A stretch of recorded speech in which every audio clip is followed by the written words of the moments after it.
نحمده ونستعينه ونستغفره ونعوذ بالله من شرور أنفسنا ومن سيئات أعمالنا من يهده الله فلا مضل له ومن يضلله فلا هادي له وأشهد أن لا إله إلا الله وحده لا شريك له وأشهد أن محمدا عبده ورسوله أما بعد فقد قال الله تعالى في القرآن العظيم والفرقان المجيد أعوذ بالله من الشيطان الرجيم بسم الله الرحمن الرحيم يا أيها الذين آمنوا اتقوا الله حق تقاته ولا تموتن إلا وأنتم مسلمون اللهم صل على محمد وعلى آل محمد كما صليت على إبراهيم وعلى آل إبراهيم إنك حميد مجيد اللهم بارك على محمد وعلى آل محمد كما باركت على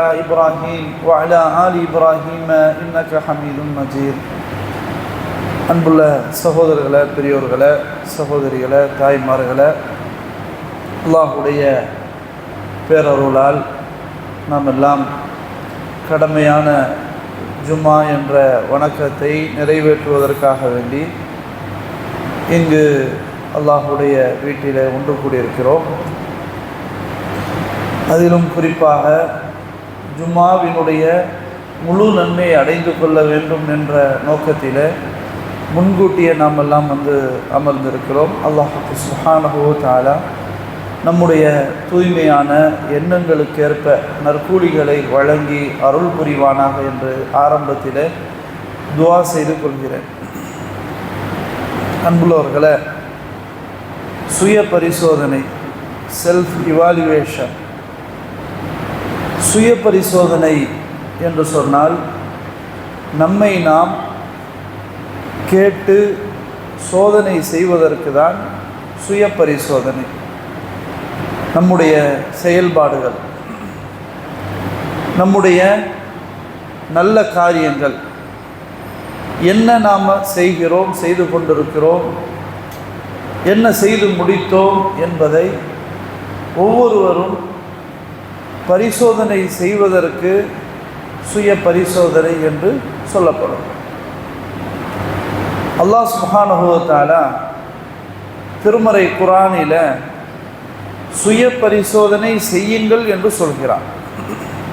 யா அய்யுஹல்லதீன ஆமனு தகுல்லாஹ் வல் தன்துர் நஃப்சும் மா கத்தமத் லிகத் வத்தகுல்லாஹ் இன்னல்லாஹ கபீரும் பிமா தஅமலூன். ஈமான் கொண்டவர்களே, அல்லாஹுவை அஞ்சி நடந்து கொள்ளுங்கள். நாளை மறுமை நாளுக்காக என்ன சேமித்து வைத்திருக்கிறீர்கள் என்பதை சுய பரிசோதனை செய்து பாருங்கள். மேலும் அல்லாஹுவை பயந்து கொள்ளுங்கள்.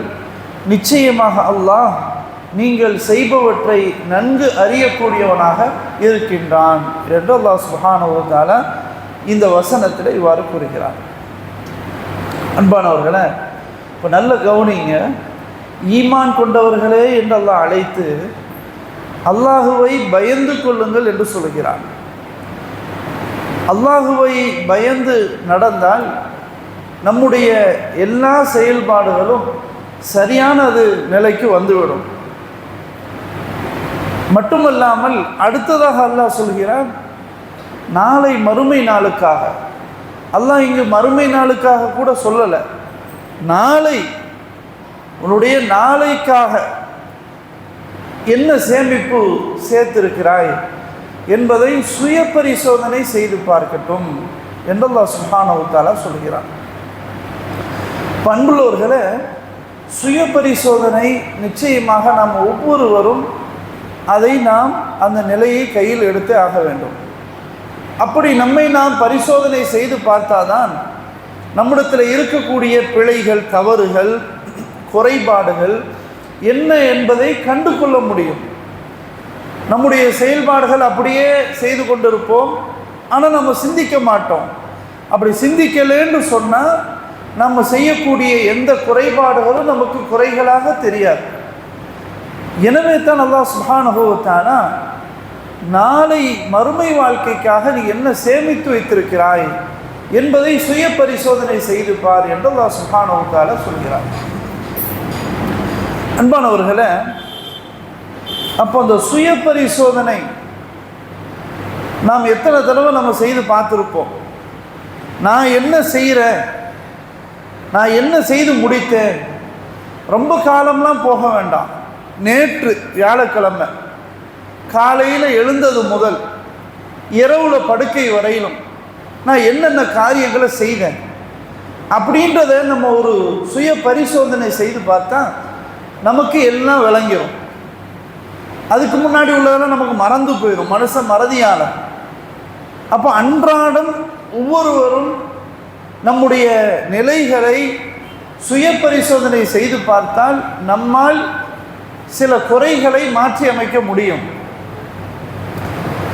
இப்போ சுய பரிசோதனை செய்து பார்ப்போம். நேற்று கூட விட்டுருவோம். இன்னைக்கு காலையிலிருந்து நம்ம காலையில் எத்தனை மணிக்கு எந்திரிச்சோம்? காலையில் ஃபஜ்ர் தொழுகையை ஜமாஅத்தோடு நாம் நிறைவேற்றினோமா இல்லையா? இன்னைக்கு காலையில் வெள்ளிக்கிழமை காலையில் ஃபஜ்ர் தொழுகையை பள்ளிவாசலில் ஜமாஅத்தோடு நம்ம நிறைவேற்றினோமா இல்லையா? அல்லது என்ன செஞ்சுட்டு இருந்தோம்? பள்ளிவாசலில் தொழுதோமா அல்லது வீட்டில் தூங்கிட்டு இருந்தோமா? ஏன் நம்ம சிந்திக்கணும். ஏன்னா ஒரு மனுஷனுக்கு, ஒரு முஸ்லீமுக்கு தொழுகை என்பது அடிப்படை கடமை. அது எந்த காரணமும் சொல்லவே முடியாது. ஒரு மனிதன் தொழவில்லை என்றால் அவர் காரணம் சொல்வதாக இருந்தால், அல்லாஹ்விடத்தில் தப்பிப்பதாக இருந்தால் சில விதிவிலக்கான காரணங்களை சொல்லலாம். என்னது சொல்லலாம்? ஒரு மனுஷனுக்கு மனோநிலை பாதிப்பு, அவர் சரியான ஒரு நிலையில் இல்லை. அரபுல சொல்வதாக தான் மஜ்னூன். அல்லாஹ் சுப்ஹானஹு வ தஆலா மஜ்னூனை பார்த்து கேள்வி கேட்க மாட்டான். ஒரு மனநிலை பாதிக்கப்பட்டவரை பார்த்து அல்லாஹ் என்ன செய்ய மாட்டான், ஏன் நீ தொழலைன்னு கேட்க மாட்டான். இப்படிப்பட்ட ஒரு நிலையில் உள்ளவர்கள் அல்லாஹ் கேள்வி கேட்க மாட்டான். அடுத்தது பருவ வயதை அடைவதற்கு முன்னால் உள்ள சிறுவர்கள், சிறுமியர்களுக்கு அல்லாஹ் கொஸ்டின் கேட்க மாட்டான். அதே சமயத்தில் நோயாளின்னு சொன்னால் சாதாரண நோய் கிடையாது. அவரால் ஒன்றுமே செய்ய முடியாது, கடைசி ஸ்டேஜ் அடைஞ்சிட்டார், கோமோ ஸ்டேஜ். அந்த நிலையில் அடைஞ்சா அல்லாஹ் நீ ஏன் தொழலைன்னு கேட்க மாட்டான். இப்போ நம்ம பாருங்க, இதில் ஏதாவது ஒரு நிலையில் அல்லாஹ் பாதுகாக்கணும். இந்த அடிப்படையில் ஏதாவது ஒரு நிலை நம்மிடத்துல இருக்குதா? இல்லை, அல்லாஹ் பாதுகாக்கணும். அப்போ இப்படி இருந்தால் அல்லாஹ்ட்ட தப்பிச்சிடலாம். சரி, இன்னொன்று, இதையும் தாண்டி ஒருவர் முஸ்லீமாகவே இல்லை, அவர் முஸ்லீம் அல்லாதவராக இருக்கிறார், அல்லாஹ்வை ஏற்றுக்கொள்ளலை, அப்படி இருக்கிறார். அவர் இருந்தே மரணிச்சிட்டார். அல்லாஹ் அவரை பார்த்து ஏன் நீ தொழலை அப்படின்னு அல்லாஹ் கேட்பானா? கேட்க மாட்டான். ஏன்? அவர் அடிப்படை முஸ்லீமாகவே இல்லை. அவர் முஸ்லீம் அல்லாதவர்கிட்ட போய் நீ ஏன் பள்ளிக்கு வரலை, ஏன் தொழலை அப்படின்னு கேட்க மாட்டான்ல. இப்போ கொஞ்சம் சிந்திச்சு பாருங்க. மஜ்னூன் ஒரு பைத்தியக்காரர், அடுத்தது அவர் கோமோ ஸ்டேஜில் ஒரு நோயாளியாக தன்னுடைய சுயநினைவே இல்லாமல் இருக்கிறாரு. அதே மாதிரி முஸ்லீம் அல்லாதவராகவே இருக்கிறார். இப்படி இருந்தால் அல்லாஹ் கேள்வி கேட்க மாட்டான். இப்போ கொஞ்சம் சிந்திக்கணும். இப்போ நம்ம கம்பேர் பண்ணுவோம், சுய பரிசோதனை செஞ்சு பார்ப்போம். நான் எப்படி இந்த பட்டியலில் நான் இருக்கிறேனா? இல்லை, அல்லாஹ் பாதுகாக்கணும், துவா செய்வோம். அப்படியானால் அல்லாஹ் என்கிட்ட கேள்வி கேட்பானே, நம்ம ஒன்றும் பதில் சொல்ல முடியாத, அசந்து தூங்கிட்டோம் சொல்ல முடியுமா? முடியாது. அல்லது நான் டேப்லெட்டு போடுறேன்னு சொல்ல முடியுமா? முடியாது.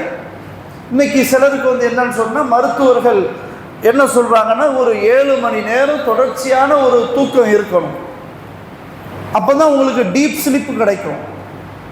அப்படி டீப் ஸ்லீப்பு கிடைச்சாதான் உங்கள்கிட்ட இருக்கிற நோய் குணமாகும் அப்படின்னு சொல்கிறதுனால நம்ம மக்கள் என்ன பண்ணுறாங்கன்னு சொன்னால், நைட்டு 12 மணிக்கு தூங்கினா காலையில் 7-8 மணிக்கு எந்திரிப்பாங்க. ஏன்னா அவங்களுக்கு தொடர்ச்சியான அந்த தூக்கம் இருக்கணும். விளங்குதா இல்லையா? இப்போ இங்கே நம்ம கவனிக்கணும், இப்படி ஒரு நிலை இருந்தால் நம்ம ஏன் 12 மணிக்கு தூங்கணும்? ஏன் இஷா தொழுதுட்டு சீக்கிரமாக தூங்கிடலாமே? இன்னைக்கு இஷா 8:15 ஜமாத்துன்னு சொன்னால் 8:30 முடிஞ்சிடும். 9 மணிக்கு நம்ம அல்லான்னு நம்முடைய படுக்கைக்கு போய் படுத்துட்டா, அப்போ நம்ம அழகாக ஃபஜ்ருக்கு இன்னைக்கு 4:45 அதான்னு 5:15 ஜமாத்துன்னு சொன்னால் ஒரு 4 மணிக்கு எந்திரிக்கலாமே. 9 மணிக்கு தூங்குனா சுப்ஹானல்லாஹ், 4 மணிக்கு எந்திரிச்சோம்னா டீப் ஸ்லீப்பு கிடச்சிருமே. நம்ம அப்படி நம்ம இருக்கிறது இல்லையே. கொஞ்சம் சிந்திச்சு பாருங்க, சுய பரிசோதனை செஞ்சு பாருங்க. அப்போ டீப் ஸ்லீப்பு கிடைக்கணுன்றதுக்காண்டி நம்ம தான் டைமை மாற்றிக்கணும். நம்ம என்ன நினைக்கக்கூடாதுன்னா 12 மணிக்கு தூங்கிட்டு 7-8 மணிக்கு முழிக்கணும்னு நினைக்கக்கூடாது. அப்போது ஸல்லல்லாஹு அலைஹி வஸல்லம் வழிகாட்டுதல் என்ன? மக்ரிபுக்கு பிறகு யாரும் தூங்காதீங்க, இஷாவுக்கு பிறகு யாரும் பேசிக்கிட்டு இருக்காதீங்க, வீணான பேச்சுகளை பேசிக்கிட்டு இருக்காதீங்க. ஸல்லல்லாஹு அலைஹி வஸல்லம் தடுத்தாங்க. ஏன்னா அன்றைய காலத்தில் சஹாபாக்கள்லாம் விவசாயிகளாக இருந்தாங்க. அவங்களுக்கு காலையில் போனாங்கன்னா ஈவினிங்கில் தான் வருவாங்க. ரொம்ப டயர்டாயிரும். மக்ரிப் ஆயிடுச்சுன்னாவே அவங்களுக்கு தூக்கம் அப்படி கண்ணை கட்டி நிற்கும். ஏன்னா அடுத்த நாள் அவங்க ஃபஜ்ருக்கு பேர் எந்திரிச்சு போகணும். இந்த நேரத்தில் தான் ஸல்லல்லாஹு அலைஹி வஸல்லம் சட்டம் சொல்கிறாங்க, மக்ரிபுக்கு பிறகு தூங்காதீங்க, இஷாவுக்கு பிறகு தூங்காமல் இருக்காதீங்க, பேசிக்கிட்டு இருக்காதீங்க அப்படின்னு சொல்கிறாங்க ஸல்லல்லாஹு அலைஹி வஸல்லம். ஆனால் இன்றைய உலகத்தை பார்த்தா இஷாவுக்கு பிறகு தான் இன்னைக்கு உலகமே இயங்குது. சின்ன பிள்ளையிலேருந்து எல்லாருமே பெரியவர் வரைக்கும் சீரியலில் உட்காந்துடுறாங்க, அந்த டைமை பார்க்குறாங்க, பிள்ளைகள் விளையாடுறாங்க, நெட்டில் மூழ்கி இருக்கிறாங்க, வியாபாரம் நைட்டில் தான் ரொம்ப அமோகமாக நடக்குது. அப்படின்னு இருக்கும்போது 1-2 மணி வரைக்கும் இழுத்துரும். இவர் எப்படி ஃபஜ்ருக்கு வர முடியும்? நிச்சயமாக வர முடியாது. அப்போ அன்புள்ளவர்களே, அப்போ நம்ம காலையில் எழுந்தது முதல் நம்ம எப்படி இன்னைக்கு எந்திரிச்ச வெள்ளிக்கிழமை இன்னைக்கு ஃபஜ்ரு தொழுகையை நம்ம நிறைவேற்றினோமா இல்லையா? சரி, அதில் என்ன பிரச்சனை இருக்குது? தொழலேன்னு சொன்னால் பெரிய பிரச்சனை இருக்குது. ஸல்லல்லாஹு அலைஹி வஸல்லம் என்ன சொன்னாங்க? ஃபஜ்ரு தொழுகையை ஜமாத்தோடு யார் தொழுதாரோ ஃபஹுவ ஃபீ திம்மத்தில்லாஹ், அவர் அல்லாஹ்வுடைய பாதுகாப்பிலே இருக்கிறார் என்று சொன்னாங்க ஸல்லல்லாஹு அலைஹி வஸல்லம். எவ்வளோ பெரிய ஒரு உத்தரவாதம்! அன்று இன்னைக்கு வெள்ளிக்கிழமை நம்ம ஃபஜ்ர் ஜமாத்தோடு தொழுதுட்டோமா மார்பை தட்டி தைரியமாக சொல்லலாம், எவனும் என்ன ஒன்றும் செய்ய முடியாது, யாரும் ஒன்றும் அசைக்க முடியாது. அன்னைக்கு எந்த பிரச்சனையும் எனக்கு வராது, எந்த முசீபத்தும் வராது. ஏன்? நான் முழுக்க அல்லாஹ்வுடைய கண்காணிப்பில் இருக்கிறேன். எவ்வளோ பெரிய உத்தரவாதம்! இந்த உத்தரவாதத்தை நம்ம இழந்துட்டோமா இல்லை? எத்தனை பேர் நம்ம இழந்துருக்கிறோம்? ரெண்டாவது, நம்ம நினைக்கலாம் 7-8 மணிக்கு வரைக்கும் நல்லா தூங்கிட்டு அப்படி எந்திரிச்சோன்னே இன்னைக்கு நல்ல ஒரு தூக்கம், உற்சாகமாக இருக்குது, நல்ல ஆக்டிவாக மாறிட்டோம் அப்படின்னு நம்ம நினைக்கலாம். ஆனால் உண்மையில் இப்படி நம்ம ஃபஜ்ரு தொழாமல் தூங்கி 7-8 மணிக்கு எந்திரிக்கிறது அது நம்ம ஆக்டிவாகவே இல்லை, அது சோம்பேறித்தனம் தான். அது நமக்கு மனசு வேணால் அப்படி சொல்லும் நல்லா தூங்குனதுனால. ஆனால் உண்மையில் உள ரீதியாக நம்ம சோம்பேறித்தனத்தை தான் அடைஞ்சிருக்கிறோம். ஆக்டிவ் பெர்சனாக ஒரு சுறுசுறுப்பான ஒரு ஆளாக இன்னைக்கு இயங்கவே முடியாது. ஏன்? ஸல்லல்லாஹு அலைஹி வஸல்லம் அப்படி தான் சொல்கிறாங்க. ஒவ்வொரு மனுஷனுக்கும் நைட்டில் தூங்கும்போது 3 முடிச்சுகள் போடப்படும். 3 முடிச்சுகள் போடப்படும். அந்த 3 முடிச்சுகள் கண்டிப்பாக அவிழ்க்கப்படணும். அவிழ்க்கப்படலைண்டா அவன் அன்று முழுக்க சோம்பேறியானவனை தான் இயங்குவான். 3 முடிச்சுகள் எப்போது அது அவிழ்க்கப்படும்? ஸல்லல்லாஹு அலைஹி வஸல்லம் சொல்கிறாங்க, ஒருவர் ஃபஜ்ரு தொழுகைக்காக எந்திரிச்சா, ஃபஜ்ரு தொழுகைக்காக எழுந்தால் முதல் முடிச்சு அவிழ்க்கப்படும். ஆனால் சும்மா எந்திரிக்கிறது இல்லை, யூரின் பாஸ் பண்ணுறதுக்கு மின்னல் வேகத்தில் போயிட்டு திரும்ப அதே பெட்டுக்கு வரும், அந்த இதுக்காக முடிச்சு அவிழ்க்கப்படாது. உடைய நீயத்து ஃபஜ்ரு தொழணும், சுபஹ் இன்னைக்கு தொழுதே ஆகணும் அப்படின்ற எண்ணம் இருக்குமே, ஆனால் அந்த 3 முடிச்சில் ஒரு முடிச்சு அவிழ்க்கப்பட்டுவிடும். சரி, அடுத்தது சில பேர் அந்த நீயத்தோடு எந்திரிச்சிருவாங்க, முதல் முடிச்சு அவிழ்க்கப்பட்டு விடும். அதுக்கு பிறகு அவங்க வாஷ்ரூமுக்கு போயிட்டு ஒது செஞ்சுட்டு அந்த போராட்டம் இருக்குல்ல, தன்னுடைய பெட்டிலேருந்து டாய்லெட்டுக்கு போகிறதுக்குள்ள அந்த போராட்டம் இருக்குல்ல, அது சும்மா சாதாரண விஷயம் கிடையாது. ஷைத்தான் எந்திரிக்க வச்சு திரும்ப தூங்க வைப்பான். இன்னும் அவர் நல்ல தூங்குவார். சும்மா நார்மலாக தூங்குறதை விட அந்த 4 மணி 4:30 மணிக்கு அப்படி ஒரு முழிப்பு வந்து டைம் கொஞ்சம் இருக்குது. இது யாருக்கு? தொழுகையாளிக்காண்டி சொல்கிற செய்தி. தொழுகையாளிக்கு உள்ள செய்தி. தொழணுன்ற நீயத்தோடு இருக்கும்போது ஒரு 4:30 மணிக்கு முழிப்பு வச்சு, சரி இக்காமத்துக்கு 5:15 வரைக்கும் டைம் இருக்குது, ஒரு 5 மணிக்கு வந்துருச்சா டக்குன்னு ஒரு சைட்டு பள்ளிக்கு போயிடலாம் இப்படின்னு நினச்சி படுத்தாங்கன்னா முடிச்சு பார்த்தா 8 மணியாக இருக்கும், 7 மணி ஆயிரும். எப்படி தூங்கணும்னே தெரியாது. அப்போ முதல் முடிச்சு அவிழ்க்கப்பட்டு 2வது முடிச்சு அவிழ்க்கப்படாமல் போயிடும். சரியா? சில நேரங்களில் 2வது முடிச்சு அவிழ்க்கப்பட்டு ஒதுவும் செஞ்சிருவார். திரும்ப அவர் தொழுகிறதுக்குள்ள அந்த கேப்பு இருக்குமா இல்லையா, சைத்தான் அப்பவும் மாற்றுவான். பள்ளிக்கு போக விடாம வீட்டிலே இருக்க வச்சு, அப்போ ஒது செஞ்ச பிறகும் தூங்கினவங்க நிறைய பேர் அந்த டைமை விட்டவங்கலாம் இருக்கிறாங்க. அப்போ ஒது செஞ்சால் 2வது முடிச்சு அவிழ்க்கப்படும். 3வது முடிச்சு எப்போ நம்ம ஃபஜ்ர் தொழுகை அல்லாஹு அக்பர் என்று நம்ம கெட்டுறோமோ அப்போ 3வது முடிச்சு அவிழ்க்கப்படும். அப்போ 3வது முடிச்சு அவிழ்க்கப்பட்டால் ஸல்லல்லாஹு அலைஹி வஸல்லம் சொல்றாங்க, அவன் அன்று முழுக்க சுறுசுறுப்பானவனாக இயங்குவான். சுப்ஹானல்லாஹ். அப்போ இந்த 3 முடிச்சுகள் அவிழ்க்கப்படாட்டா அதுக்கு எதிர்மறை தான். சுறுசுறுப்பாக இருக்கவே முடியாது. மனசு வேணா சொல்லும் நான் நல்ல சுறுசுறுப்பானது இல்லை. உண்மையில் சுறுசுறுப்பு அந்த 3 முடிச்சுகள் அவிழ்க்கப்பட்டாலும். இப்போ கொஞ்சம் சிந்திச்சு பார்ப்போம், சுய பரிசோதனை செஞ்சு பார்ப்போம், செல்ஃப் இவாலுவேஷன். இன்னைக்கு நம்ம ஃபஜ்ர் தொழுகை மிஸ் பண்ணோமா தொழுதோமா? நம்ம விட்டு அந்த 3 முடிச்சுகள் அவிழ்க்கப்பட்டுச்சா அல்லது அவிழ்க்கப்படாமலே இருக்குதா? கொஞ்சம் சிந்திச்சு பாரு. காலையில் ஒரு மனுஷன் எழுந்து எப்போ வணக்கத்தை தொடங்குறானோ, ஃபஜ்ர் தொழுகையை தொடர்கிறானோ அப்போ தான் அவனுக்கு பரக்கத்தை, அவனுடைய பொருளாதாரத்துக்கு பரக்கத், அவனுடைய வீட்டுக்கு பரக்கத், அவனுடைய மனைவி மக்களுக்கு பரக்கத், எல்லாமே பரக்கத். எப்போ வரும்? காலையில் எந்திரிச்சு தொழுதாதான். இப்போ காலையில் எழுந்திரிச்சு தொழலை எல்லாமே பிரச்சனை தான்.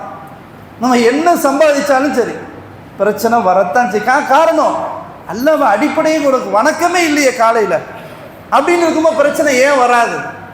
கொஞ்சம் சுய பரிசோதனை செஞ்சு பார்க்கணும். ஏன்னா ஃபஜ்ர் தொழுகையினுடைய சிறப்பு சுப்ஹானல்லாஹ். ஸல்லல்லாஹு அலைஹி வஸல்லம் சொல்கிறாங்க, ஃபஜ்ர் தொழுகையினுடைய சிறப்பையும் இஷா தொழுகையினுடைய சிறப்பையும், சில ஹதீஸ்ல அஸர்னு வருது, இந்த 2 வக்து நேரத்தினுடைய அந்த மகத்துவத்தை உண்மையில் அந்த மக்கள் அறிந்து கொள்வார்களேயானால், இந்த குழந்தை நடக்கிறதுக்கு முன்னாடி ஒரு பருவம் இருக்குமே, தவழ்ந்து போகிற பருவம், இதை சொல்கிறாங்க ஸல்லல்லாஹு அலைஹி வஸல்லம், வலவ் யஅலமூன மா ஃபீஹிமா லஅதௌஹுமா வலவ் ஹப்வா. அல்லாஹு அக்பர். இதனுடைய மகத்துவத்தை அறிந்து கொள்வார்களேயானால் தவழ்ந்தாவது அவர்கள் பள்ளிக்கு வந்து விடுவார்கள் சொல்கிறாங்க ஸல்லல்லாஹு அலைஹி வஸல்லம். அவ்வளவு மகத்துவம் இருக்குது. ஃபஜ்ர் தொழுகையை ஜமாத்தோடு தொழும்போது அவ்வளவு சிறப்புகளை நம்ம உணர முடியும். அப்போ கொஞ்சம் சிந்திச்சு பாருங்கள். அப்போ நம்ம அந்த நிலையில் இருக்கிறோமா இல்லையா? மிஸ் பண்ணிட்டோம். அப்போ நம்ம என்ன செய்யணும்? இனி நம்ம மாற்றணும், நம்முடைய லைஃப் ஸ்டைலை மாற்றணும். அதே வழக்கமாக வச்சுக்கிடக்கூடாது. தொழுகை என்பது அடிப்படை, அதுக்கு எந்த காரணமும் சொல்ல முடியாது. அப்போ நாளை மறுமை நாளுக்காக என்ன சேமித்து வச்சிருக்கிறீங்க அதை சுய பரிசோதனை செஞ்சு பாருங்கன்னு அல்லாஹ் சொல்கிறான். அடிப்படையானதே முதல்ல வணக்கம் தான். அதில் நமக்கு பிரச்சனை இருந்தால் அதை முதல்ல சரி பண்ணணும். அடுத்ததான் மற்ற விஷயங்கள்லாம். அடுத்தது அன்புள்ளவர்களே, ஸல்லல்லாஹு அலைஹி வஸல்லம் அவங்கள்ட்ட ஒரு சபையில் ஒரு மனிதர் கேட்குறாங்க, மத்தஸ்ஸா யா ரசூலல்லாஹ், அல்லாஹ்வின் தூதர் அவர்களே, மறுமை நாள் எப்போது வரும், மறுமை நாள் எப்போது வரும் என்று கேட்குறாங்க. அப்போ ஸல்லல்லாஹு அலைஹி வஸல்லம் கேள்விக்கு பதிலாக ஒரு கேள்வியாகவே எழுப்புறாங்க. என்ன கேள்வி எழுப்புறாங்க ஸல்லல்லாஹு அலைஹி வஸல்லம்? மா அஅதத்த லஹா, தோழர நீங்கள் அதுக்கு என்ன தயார் செஞ்சு வச்சிருக்கிறீங்க? மறுமை நாள் எப்போது வரும்னு கேட்குறீங்க இல்லையா, அந்த மறுமை நாளுக்காக உங்கள்கிட்ட என்ன தயாரிப்பு இருக்குது அப்படின்னு கேட்குறாங்க ஸல்லல்லாஹு அலைஹி வஸல்லம். இந்த கேள்வி அவங்களுக்கு மட்டும் இல்லை, எல்லாருக்கும் சேர்த்து தான். நம்மகிட்ட என்ன தயாரிப்பு இருக்கு, என்ன தயாரித்து வச்சுருக்கிறோம்? உலக ரீதியில் மாஷா அல்லாஹ் நம்ம நல்ல திட்டமிடுறோம். பொருளாதாரத்தை வங்கியில் சேர்க்கறதுல, நகைகளை சேர்க்கறதுல, சொத்துக்களை சேர்க்கறதுல, நம்முடைய எதிர்கால சந்ததிகளுடைய நிலைகளை குறித்து அவர்கள் விஷயத்தில் சேர்க்கறதுல எல்லா வகையிலும் நம்ம கரெக்டாக இருக்கிறோம். இது மார்க்கம் ஒன்றும் தப்புன்னு சொல்லலை, வரவே இருக்குது. விளங்குதா இல்லையா? ஒரு மரணித்தால் அவருடைய மனைவிக்கு இத்தனை பங்கு, பிள்ளைகளுக்கு இத்தனை பங்கு அப்படின்னு ஒரு லிஸ்ட்டு குரான் சொல்லுதே. பாக பிரிவினை சட்டம்னு பேசுத, சொத்துரிமை சட்டம். இது அல்லாஹ் மேக்ஸ் படிக்கிறதுக்காண்டி சொல்லலை, இப்படிலாம் இருக்கணும்னு தான் சொல்கிறான். நீங்களாம் சேர்த்து வச்சுட்டு போகணும், நீங்கள் போயிட்டீங்கன்னா அடுத்த குடும்பம் என்ன செய்வாங்க, இதெல்லாம் இஸ்லாம் சொல்லுது, வலியுறுத்துது. அதில் எந்த பிரச்சனையும் கிடையாது. ஆனால் மறுமையினால் மறந்து, நம்முடைய மறுமை வாழ்க்கையவே மறந்து இந்த உலகத்தை மட்டுமே நம்ம சிந்தித்து திட்டமிட்டு இருந்தால் இப்போ தான் இஸ்லாம் குறிக்கிறது இப்படி இருக்கக்கூடாது. உன்னுடைய மௌத்துக்கு பிறகு ஒரு வாழ்க்கை இருக்குதுல்லப்பா, பெரிய வாழ்க்கை இருக்குதுல்ல. இந்த பூமியில் வாழக்கூடிய காலம் எவ்வளவு காலம்? ஸல்லல்லாஹு அலைஹி வஸல்லம் என்ன சொன்னாங்க? என்னுடைய உம்மத்தினர்கள் 60லேருந்து 70 வயது வரைக்கும் உயிர் வாழ்வார்கள்னு சொன்னாங்க ஸல்லல்லாஹு அலைஹி வஸல்லம். இப்போ சொன்ன ஸல்லல்லாஹு அலைஹி வஸல்லம் 63வது வயசில் மௌத்தாயிட்டாங்க. அபூபக்கர் சித்திக் அன்ஹு அப்படித்தான், உமர் இப்னுல் கத்தாப் அன்ஹு அப்படித்தான், எல்லாம் 63 வயசில் மௌத்தாயிட்டாங்க. அப்போது ஸல்லல்லாஹு அலைஹி வஸல்லம் என்ன சொன்னாங்க? 60 to 70ன்னு சொன்னாங்க. சிலரை அல்லாஹ் 70க்கு மேலேயும் விட்டு வச்சிருக்கிறான், சிலருக்கு அல்லாஹ் 60க்கு முன்னாடியே உயிரை கைப்பற்றி இருக்கிறான். இப்போ இப்படி இருக்கும்போது 60 to 70 என்பது பெரும்பான்மை. நீங்கள் நல்ல சதவீதத்தை எடுத்து பாருங்க, 60 to 70க்குள்ள முடிஞ்சு போயிடும் பெரும்பாலும். ரொம்ப சிலர் தான் 70க்கு மேலே, 60க்கு கீழே. சரி, அதிகபட்சமாக 70 வருஷம்தான் இந்த பூமியின் மேல் பரப்பில் வாழ போகிறோம். அதுக்காக தான் இவ்வளவு திட்டங்கள், இவ்வளவு நம்மிடத்தில் இருக்கக்கூடிய சேமிப்புகள், இவ்வளவு விஷயங்களும் நம்ம நடக்குது. நம்முடைய மௌத்துக்கு பிறகு ஒரு வாழ்க்கை இருக்குது, கபூர் வாழ்க்கை.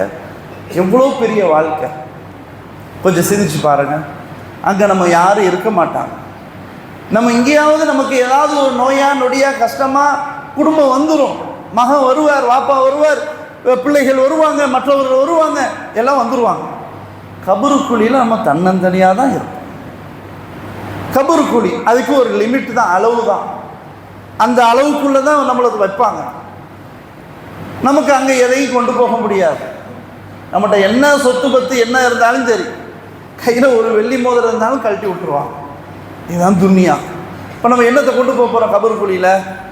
அப்போ கபருக்கு ஒரு வாழ்க்கை, அதனுடைய அளவுகோல் என்ன? எவ்வளவு ஆண்டு காலம் ஆதம் நபியிலேருந்து எடுத்து பாருங்கள், இது வரைக்கும் அந்த கபூரில் வாழ்ந்துக்கிட்டு இருக்கிறாங்க. இனி நாமும் அப்படி போனோன்னா எப்போ எது வரைக்கும் வாழ்வோம்? அளவே இல்லை.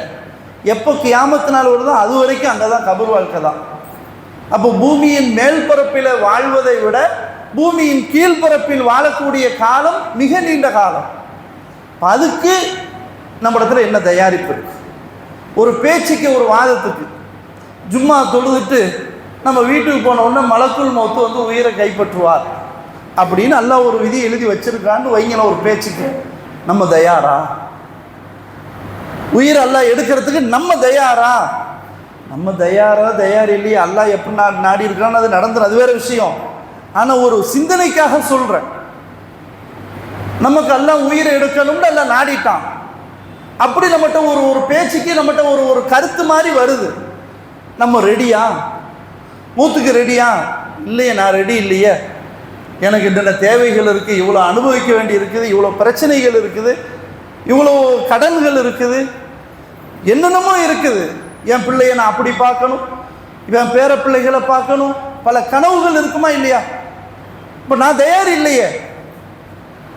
இதெல்லாம் தாண்டி நான் தயார் இல்லைன்றதுக்கு மிக முக்கியமான காரணம் என்னிடத்துல சேமிப்பு இல்லை.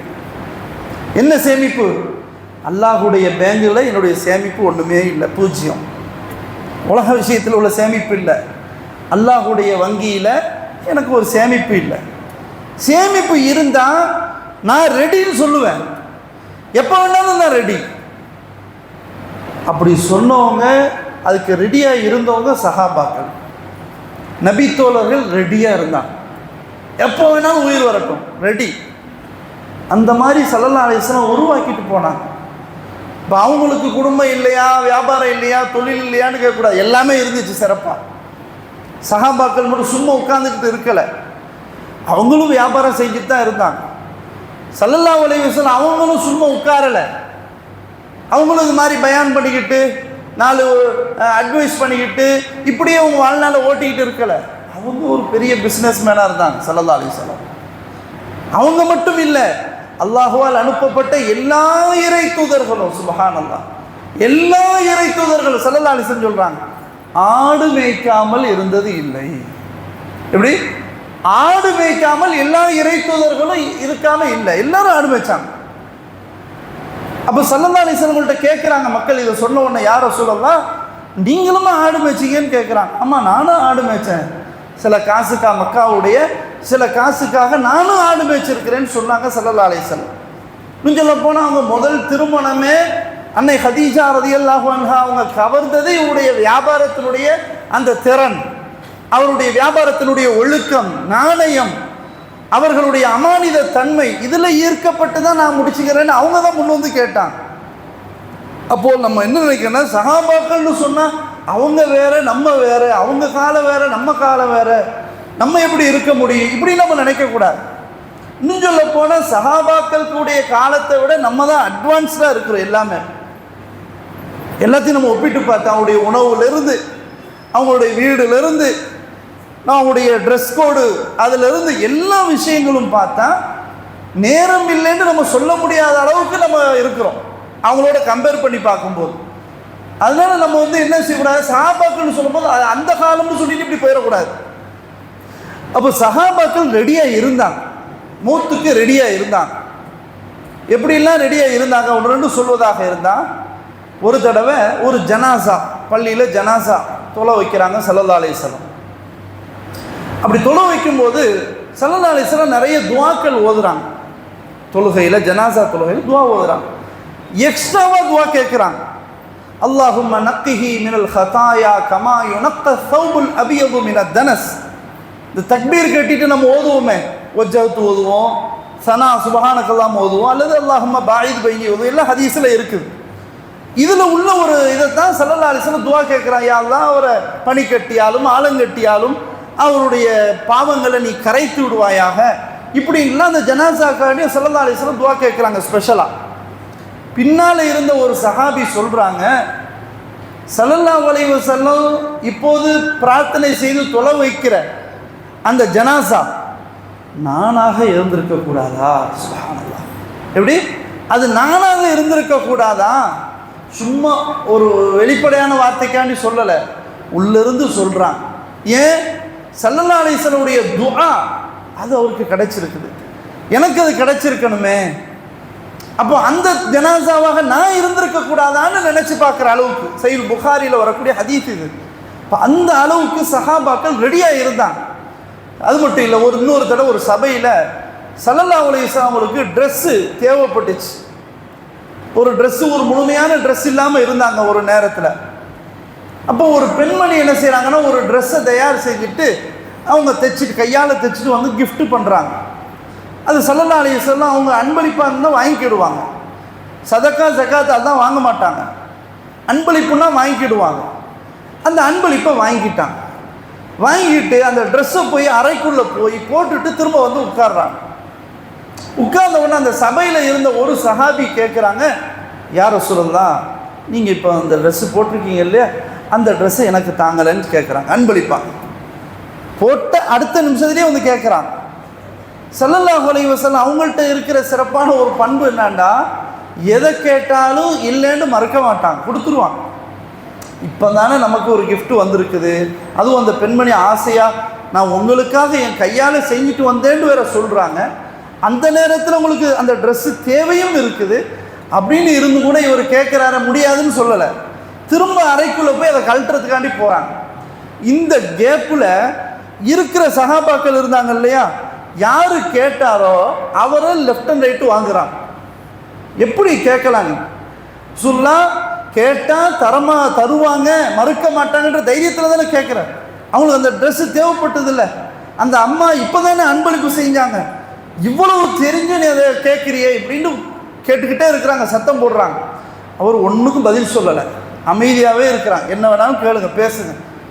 அதுக்கப்புறம் ஸல்லல்லாஹு அலைஹி வஸல்லம் அதை அப்படியே கொண்டு வந்து மடிச்சுந்தாங்க அப்படின்னு வந்து கொடுக்குறாங்க. அப்போ கையில் அதை வாங்கிக்கிட்டு அப்போ சொல்கிறாங்க, இந்த ட்ரெஸ்ஸு ஸல்லல்லாஹு அலைஹி வஸல்லம் அவங்க போட்டுட்டாங்க உடம்புல, அவங்க அணிஞ்ச அந்த ட்ரெஸ்ஸு என்னுடைய மௌத்துக்கு பிறகு கஃபன் ஆடையாக ரசூலுல்லாஹ் அணிஞ்ச ட்ரெஸ் எனக்கு இருக்கணும்னு சொல்கிறான். அதுக்கு தான் நான் கேட்டேன்னு சொல்கிறான். சுப்ஹானல்லாஹ். கொஞ்சம் சிரிச்சு பாருங்க. இதை என்ன உணர்த்துது? அந்த சஹாபி மௌத்துக்கு ரெடியாக இருக்கிறாங்கன்னு உணர்த்துது. இப்போ நம்ம எடுத்துக்கிறோம், எத்தனை பேர் எவ்வளோ ட்ரெஸ்ஸு வச்சுருப்போம். ஒரு கல்யாணத்துக்குன்றா அதுக்கு ஒரு ட்ரெஸ்ஸு, ஜும்மாவுக்கு போகிறதுக்கு அதுக்கு ஒரு ட்ரெஸ்ஸு, பிறநாளைக்கு அதுக்கு ஒரு ட்ரெஸ்ஸு, அடுத்த பிறநாள் வரைக்கும் அதுக்கு ஒரு ட்ரெஸ்ஸு. சில பேர் ஒவ்வொன்றுக்கும் ஒவ்வொரு மாடலாக வச்சுருப்போம். குறைஞ்சது ஒரு டசனாவது, குறைஞ்சது ஆக குறைஞ்ச ஒரு டசனாவது புது ட்ரெஸ் இருக்கும். இந்த சபையில் இருக்கிற நானோ நீங்களோ நமக்கு ஒரு கஃபன் ஆடையை நம்ம எடுத்து வச்சுருக்கிறோமா? கொஞ்சம் சிந்திச்சு பாருங்க. அப்படி அந்த சிந்தனையாவது வருதா நமக்கு? கஃபன் ட்ரெஸ்ஸுன்னு ஒரு ட்ரெஸ்ஸு நமக்கு இருக்கணுமே, அது நானே வாங்கி என் வீட்டில் பத்திரமா வைக்கணும் அப்படின்ற ஒரு சிந்தனையாவது நமக்கு வருமா? சுப்ஹானல்லாஹ். இதுதான் நமக்கும் சஹாபாக்களுக்கும் மத்தியில் உள்ள வித்தியாசம். இப்போ தான் நம்ம சுய பரிசோதனை செய்யணும். நான் எங்கே, சஹாபாக்கள் எங்கே? நாளை மறுமை நாளுக்காக நம்ம என்ன சேமித்து வச்சுருக்கிறோம்? கொஞ்சம் சிந்திச்சு பாருங்கள். உயிர் எப்போ வேணாலும் போகலாம். உயிர் மௌத்துக்கு வந்து இவர் வந்து நோயாளி, இவர் ஆரோக்கியமானவர், இந்த பார்வையெல்லாம் மௌத்துக்கு தெரியாது. இவர் பணக்காரர், இவர் ஏழை, இந்த பார்வையெல்லாம் மௌத்துக்கு தெரியாது. இவர் இந்த காயல் படத்தில் இருக்கிறாரு, இவர் அந்த நாட்டில் இருக்கிறார், இந்த நாட்டில் இருக்கார், இந்த மௌத்துக்கு இந்த பார்வை இடம்லாம் கண்ணுக்கு தெரியாது. அல்லாஹ் எப்போது நாடி இருக்கிறானோ, எப்படி நாடி இருக்கிறானோ, எந்த இடத்தில் நாடி இருக்கிறானோ, ஒமா ததிரி நஃப்சும் பி ஐய அர்தின் தமூத், நீங்கள் எந்த இடத்துல மரணிப்பீங்கன்றது உங்களுக்கே தெரியாது அப்படின்னு அல்லாஹ் சுப்ஹானஹு வ தஆலா சொல்கிறான். அப்படின்னு இருக்கும்போது நம்ம அதை சிந்திக்கணுமா இல்லையா? மௌத்தை நம்புகிறோம், என்னைக்கே ஒரு நாள் போகிறோம் நம்புகிறோம். ஆனால் நம்ம என்ன நினைக்கிறோம்டா, நம்ம இப்போ போக மாட்டோம், அதுக்கு காலம் இருக்குன்னு நம்மளாம் நினச்சிக்கிறது. என்கிட்ட என்ன பிரச்சனை இருக்குது அப்படின்னு நினைக்கிறது. ஆனால் அப்படி இருக்கக்கூடாது. எப்போ வேண்டாலும் மௌத்து வரலாம். நம்ம நைட்டில் தூங்குறது அது ஒரு மௌத்து தான். நம்ம காலையில் எழவும் செய்யலாம், மரணிக்கவும் செய்யலாம், எப்படி வேணாலும் நடக்கும். அதனால் நான் என்ன தயார் நிலையில் இருக்கிறேன் அப்படின்றதைத்தான் நம்ம எல்லாரும் என்ன செய்யணும், சுய பரிசோதனை செய்து பார்த்து நம்மளுடைய இருக்கக்கூடிய அமல், நம்ம என்ன சேமித்து வச்சுருக்கிறோம் அப்படின்றதை நம்ம என்ன செய்யணும், சிந்திக்கணும். அல்லாஹ் சுப்ஹானஹு வ தஆலா அப்படிப்பட்ட சிந்தனை நம் அனைவருக்கும் தந்தல்வானாக என்று கூறி முதலாவது குத்பாவை நிறைவு செய்து கொள்கிறேன்.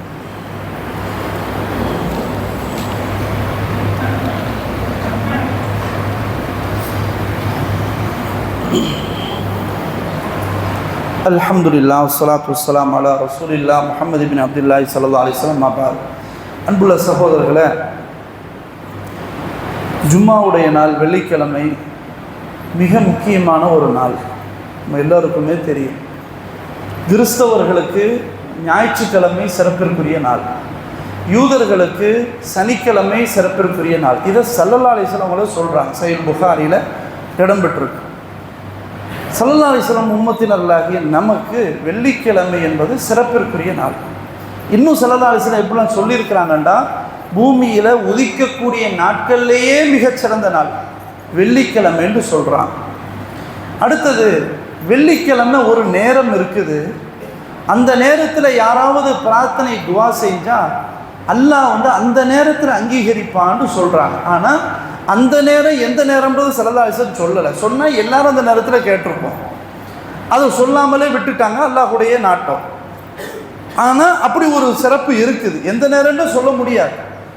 அது எப்படி ஹதீஸில் வருதுன்னா, தொழுகையை முடிச்சுட்டு துவா செய்கிறது.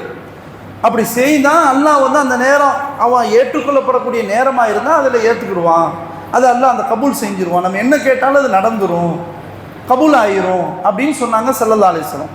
இப்போ தொழுகைக்கு பிறகுன்னு வரும்போது அறிஞர்களுக்கு மத்தியில் ஃபஜ்ர் தொழுதுட்டு கேட்குறது, ஜும்மா தொழுதுட்டு கேட்குறது, அசரு மகரிபு இப்படி வரைக்கும் சொல்கிறாங்க. சிலர் குறிப்பிட்ட நேரம்ன்றது எதுன்னு தெரியாது, அந்த நாளில் எந்த நேரம் வேண்டாலும் இருக்கலாம். ஸல்லல்லாஹு அலைஹி வஸல்லம் அதை எப்படி காட்டாங்கன்னா, ஒரு கை அசைவில் கொஞ்ச நேரம் அப்படின்னு சொல்லி காட்டினாங்கன்னு சொல்கிறாங்க, சஹாபி சொல்கிறாங்க. இப்படி அசைவோடு காட்டாங்க, கொஞ்ச நேரம் அப்படின்னு சொன்னாங்க. அப்போ அந்த நேரமும் இந்த நாளில் இருக்குதுன்றது நம்ம விளங்கணும். சரி, அப்போது அடுத்தது இந்த நாளில் வணக்கத்திற்காக நம்ம குறிப்பிட்ட ஒரு நேரம் தான் நம்ம கொடுக்க போகிறோம், ஜும்மாவுடைய நேரம். இப்போ யூதர்களுக்கு எப்படி தெரியுமா, சனிக்கிழமை முழு நாளும் அவங்களுக்கு வியாபார தடை, செய்யவே கூடாது. அன்று முழுக்க சனிக்கிழமையிலே ஃபுல் டே அவங்க வியாபாரம் செய்யக்கூடாது. ஆனால் நமக்கு அப்படி இல்லை. அதான் சொல்லப்பட்ட அதுக்கு முன்னாடி ரெடியாகி வந்துடணும், அவ்வளோதான். வியாபாரத்தை விடணும்னு சொல்கிறான் அல்லாஹ் குர்ஆனில். வதருல் பைஅ, உங்கள் பிஸ்னஸை நிப்பாட்ட மூடுங்கன்னு சொல்கிறான். அப்புறம் பள்ளிக்கு விரைந்து வாருங்கள்னு சொல்கிறான் அல்லாஹ். ஸல்லல்லாஹு அலைஹி வஸல்லம் சொல்கிறாங்க, இந்த இமாம் மிம்பரில் ஏறதுக்கு முன்னாடி எல்லோரும் வந்துடணும்னு சொல்கிறாங்க. ஏன்னா மலக்குமார்கள் வாசல் 2 அட்டண்டன்ஸ் எடுக்கிறாங்க. அதில் நம்ம யார் இமாம் ஏறதுக்கு முன்னாடி வந்துட்டாங்களோ அவங்களுடைய பேர் நேம் லிஸ்ட்னால் அந்த வானவர்களுடைய அட்டண்டன்ஸ் புக்கில் இருக்கும்னு ஸல்லல்லாஹு அலைஹி வஸல்லம் சொல்கிறாங்க. அதுக்குரிய கூலிகள் பெரியது அப்படின்னு ஸல்லல்லாஹு அலைஹி வஸல்லம் சொல்கிறாங்க. இப்போ இவ்வளவு சிறப்பு பெற்றிருக்கிற நாம் இந்த குறிப்பிட்ட நேரம், ஒரு நாள் ஃபுல்லாக அப்படின்லாம் இல்லை, ஒரு குறிப்பிட்ட நேரம் 12:30 மணி அப்படின்னு சொன்னால் இந்த 12:30 to 1:30 வரைக்கும் அதிகபட்சமாக 1 மணி நேரம், அவ்வளவுதான். யூதர்களுக்கு ஒரு நாள் 24 ஹவர்ஸும் தடை, எதுவும் வியாபாரம் செய்யக்கூடாது, இது பண்ணக்கூடாது. இப்போ நமக்கு ஒரே 1 மணி நேரம் தான். ஆனால் இந்த 1 மணி நேரத்தை கூட அல்லாஹ்வுக்காக நம்ம ஒதுக்கிறதுக்கு நேரடியாக நம்ம தயாராக இல்லை. அப்போ இதில் எவ்வளோ பெரிய ஒரு பலகீனத்தோடு நம்ம இருக்கிறோன்னு பாருங்கள். அப்போ இந்த சிறப்பு இவ்வளவு நம்ம புரிஞ்சிருக்கிற நாம் ஏன் நம்ம 12:30 மணிக்கு இமாம் மிம்பரில் ஏறுவாருண்டா 1:10க்கு தான் ஜமாத் ஆரம்பிக்கும், அதை கணக்கு பண்ணி போகிறதுன்னு நம்ம ஏன் அப்படி எடுக்கிறோம்? ஜும்மா என்று சொன்னாலே ஹுத்துபாவும் தொழுகையும் சேர்ந்து தான் ஜும்மா. ஜும்மான்ற அந்த வார்த்தை இருக்குல்ல, அந்த வேர்டு இருக்குல்ல, அது ஜம்மு, 2 சேர்ந்தது இணைஞ்சதுன்ற அர்த்தம் தான் அந்த ஜும்மான்னு வரும். ஜமாத்துன்னு சொல்கிறோமா இல்லையா, எல்லாம் அந்த பதம் தான். அப்போ 2 சேர்ந்து இருக்கணும், அவ்வளோதானே. ஒரு 12:30ன்னு சொன்னால் ஒரு 12:25 வந்துடணும். 12க்கே வந்தாலும் தப்பு கிடையாது. இதை நம்ம என்ன செய்கிறோம், இழக்கிறோம். இதில் நிறைய நன்மைகளை நம்ம இழந்து போகிறோம். அதனால் இன்ஷா அல்லாஹ் வரக்கூடிய காலத்தில் வெள்ளிக்கிழமை ஒரு நாள் 1 மணி நேரம் அல்லாஹ்வுக்காக அதை நம்ம தயாரிப்பில் இருந்து முன்னாடியே முன்னேற்பாடு செஞ்சு நல்ல நீட்டாக குளிச்சுட்டு தலையில் எண்ணெய் தேய்ச்சி தலையை சீவி அத்தர் பூசி இப்படி முன்கூட்டியே வந்து அமர்ந்தால் அல்லாஹ் சுப்ஹானஹு வ தஆலா அவருடைய ஒரு வாரத்தினுடைய சிறு பாவங்களை நான் மன்னிக்கிறேன்னு சொல்கிறான். அப்போது இதெல்லாம் நம்ம இழக்கிறோம், நிறைய விஷயங்களை இழக்கிறோம். எனவே நம்ம சுய பரிசோதனை செய்து பார்த்து நான் என்ன செஞ்சேன், என்ன செய்யணும், என்ன பிரச்சனைன்ட்டு இருக்குது, இதை நம்ம செல்ஃப் இவாலுவேஷன் பண்ணாதான் நம்முடைய குறைகள் தெரியும், அதை நம்ம மாற்றிக்கிடணும். எனவே நாளை மரணத்திற்காக, மூத்துக்காக, மன்னரை வாழ்க்கைக்காக, கபரு மஹ்ஷர் மைதானத்திற்காக, அதே மாதிரி மறுமை வாழ்க்கைக்காக நம்மை நாம் தயார் செய்து கொள்ள வேண்டும். உலகத்தையும் மறக்கக்கூடாது, ஆகிரத்தையும் மறக்கக்கூடாது. ஆகிரத்தோடு அந்த எண்ணத்தோடு உலக வாழ்க்கையில் நம்ம ஈடுபடணும். உலகம்தான்றது நம்ம என்ன செய்யக்கூடாது, போகக்கூடாது. அதே மாதிரி உலகத்தையும் மறந்து ஆகிரத்துன்னு பள்ளியில் 24 ஹவர்ஸ் உட்காரணும்னு இஸ்லாம் சொல்லவே இல்லை. குறிப்பாக ஜும்மாவுடைய இதை சொல்லும்போது அல்லாஹ் என்ன சொல்கிறான், தொழுகை முடிஞ்சிருச்சுன்னா அஸ்ஸலாமு அலைக்கும் ரஹ்மத்துல்லாஹ், அஸ்ஸலாமு அலைக்கும் ரஹ்மத்துல்லான்னு சொல்லிட்டா நீங்கள் பள்ளியில் உட்காரக்கூட இடத்த காலி பண்ணுங்கன்னு அல்லாஹ் சொல்கிறான். சுப்ஹானல்லாஹ், எவ்வளோ பெரிய சலுகைப்பா. நீங்கள் அடுத்து உங்கள் பிஸ்னஸை பார்க்க போங்க, இது பள்ளியில் உட்காரக்கூடாதுன்னு அல்லாஹ்வே சொல்கிறான். ஃபைதா குலியத்தி ஸலா ஃபன்தஷிரு ஃபில் அர்த், தொழுகை முடிஞ்சிருச்சுன்னா நீங்கள் வெளியே போங்கன்னு அல்லாஹ் சொல்கிறான். பூமியில் பறந்து திரிந்து போங்க. ஒபுத்தகு மின் ஃபதுலில்லாஹ், நீங்கள் அல்லாஹ்வுடைய ஃபதுலை தேடி உங்கள் பிஸ்னஸை பெருக்கி நீங்கள் அதை டெவலப் பண்ணுங்க அப்படின்னு அல்லாஹ்வே சொல்கிறான். அதனால் நமக்கு 2 வேணும், துன்யாவும் வேணும், ஆகிரத்தும் வேணும். துன்யா மட்டும்னாலும் பிரச்சனை, ஆகிரத்து மட்டும்னாலும் பிரச்சனை, நமக்கு 2 வேணும். எனவே இந்த 2ஐயும் நம்ம ஒன்றிணைந்து செயல்படக்கூடிய நல்ல மக்களாக வல்ல ரஹ்மான் நம் அனைவரையும் ஆக்கி அருள்வானாக. இன்னல்லாஹ் யஅமுரு பில் அத்லி வல் இஹ்சான் வ ஈதாஇ தில் குர்பா வ யன்ஹா அனில் ஃபஹ்ஷாஇ வல் முன்கரி வல் பகி யஇதுக்கும் லஅல்லக்கும் ததக்கரூன்.